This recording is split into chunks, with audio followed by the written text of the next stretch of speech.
How's it going, everybody? I'm Brian, and today I want to talk about something. Recently, I had just accepted a gig as a lead guitarist in a local cover band. For the last 3 years, I've been playing bass in other cover bands. Cover bands is something I love doing because it gives me a chance to really play with other musicians and that. I mean, doing what I do in here is fun, but playing with other musicians is always great. So, and because I like so many different styles of music, it's fun to get out and play rock and roll. So there is some things that I learned about being a bass player and then going back to guitar. And so today I want to share the 10 things I learned as a bass player. Number 1, bass is not a guitar with 2 less strings. So a lot of people look at the bass and they go, well, isn't it just a guitar with 2 less strings? No, it is not. Yes, it looks like a guitar, and it has strings like a guitar, but they are completely different instruments. First of all, the tone and feel are very different. With a bass, you've got low-end frequencies that you're dealing with. The pickups are different.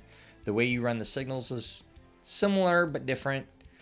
And the feel is very different. I mean, we're talking about differences between scale length and the bigger strings and farther distances between frets and playing style even. With bass, you know when it's missing. When the bass player stops playing, you notice it. It's not something that you may not hear straight away, but you definitely feel it's missing. Number 2, playing bass isn't as easy as you'd think. What I mean by that is a lot of people think, okay, well, so if you can't play guitar, you can play bass because there's 2 less strings and they're bigger and you only play one note at a time. Yes, but that doesn't make for a very good bass player. When you are a bass player, your job is to hold down the low end in the rhythm section. Think of it like a house. You have the drummer, who is the foundation. They keep the time and they cue everybody to where they need to go.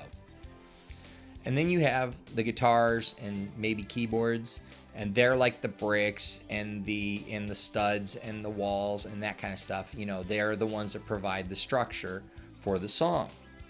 And then you have the singer, which is the decorations on the wall, the curtains, the pictures, the furniture, that kind of stuff. That's what makes the song look good.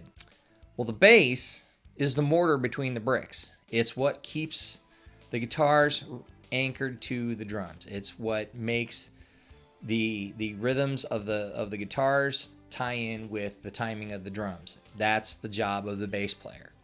And the more solid you are at that, the better you become. And it is not an easy practice. I found that out when I first started playing bass. I kind of did it's guitar with 2 less strings thing. But then as I got more into the role, I actually had to completely change my mindset on how to play bass. And I had to think like a bass player. Number 3, you learn to get along with your drummer really quick. Now this one's fairly simple. In order to make a song really solid is you have to lock in with your drummer. You have to be right on time with him on the groove. I mean, best focal point is the kick drum and the bass, because that's always on the one that kick drum hits. So you need to be locked in with that. You might play a wrong note once in a while, but you can't mess up the groove. Number 4, playing bass actually makes you an all-around better musician. Now, what I mean by that is if you are a multi-instrumentalist musician, like say your main instrument, like in my case, is guitar. If that's all you do, a lot of times you don't think about what the other band members are doing, except for maybe the drummer and the singer. And a lot of times you don't think about what the bass is doing. And that happens. So when you become a bass player, you start to be aware of what the other musicians are doing. This means that you learn instruments, roles in the context of the song. So you become very aware of what the guitars are doing and what the drums are doing. Number 5, you listen to music differently. Usually the bass is not really prominent in a mix. It's kind of down there. Like I said, you can feel it, but you can't hear it very well.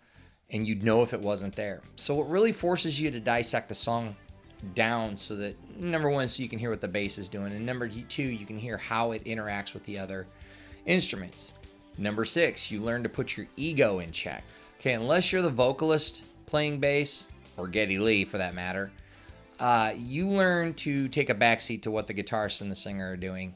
It's just your role. You can't upstage the guitarists and the vocalists. This is just the way it is. I mean, yes, you can be a fantastic bass player and you can do all this neat stuff on stage, but pretty much your role is pretty locked into place. And showing off is for the guitarists and the singer. And so it forces you to kind of take a backseat to that. Number 7, guitarists don't like when you deviate from the low end. Cliff Burton was able to pull this off. But when you get out of the low end territory, like go further up the neck, the song starts to get pretty thin. It's rare that it ever happens that the bass player gets to take a solo and it sounds okay. I guess it kind of depends on the band, but that's usually the case. Besides, guitarists don't like being showed up. Number 8, less is more. Number 9, going back to the guitar is strange. And what I mean by that is, you playing big strings and farther apart frets and you're using your fingers to pick or whatever. Going back to the guitar feels kind of puny. It is weird because when I switched back from bass to guitar, I thought I was going to break my guitar. I thought I was going to break the strings because my hands were used to pushing down big things. And your accuracy suffers badly. I mean, you could be a very dead-on bass player, but going to guitar, it's almost like seeing an elephant do ballet. Number 10. Once the other musicians know you can play bass, you have a hard time getting back on guitar. At least in my area, bass players are really hard to find. Everybody wants to play guitar. Everybody wants to play drums. And next to really good singers, bass players are a lot harder to find. Usually what ends up being the case, like say with me for instance, is a guitar player who doesn't have a gig as a guitarist because everybody wants to play guitar. They end up picking up the bass. And they think, well, it's bass. It's a guitar with 2 less strings. I'll take a crack at it. So there you have it.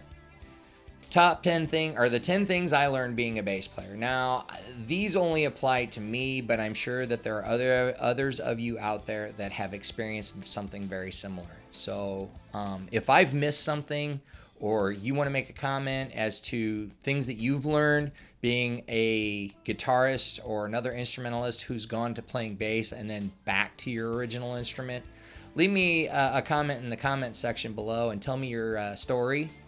And maybe I'll make a part 2 of this and feature those, and I'll give you a shout out. So thanks for watching. If you like what you saw, if you like any of my other stuff, hit the subscribe button and leave a comment, share my videos. Anyway, thanks for watching, and we'll see you next week.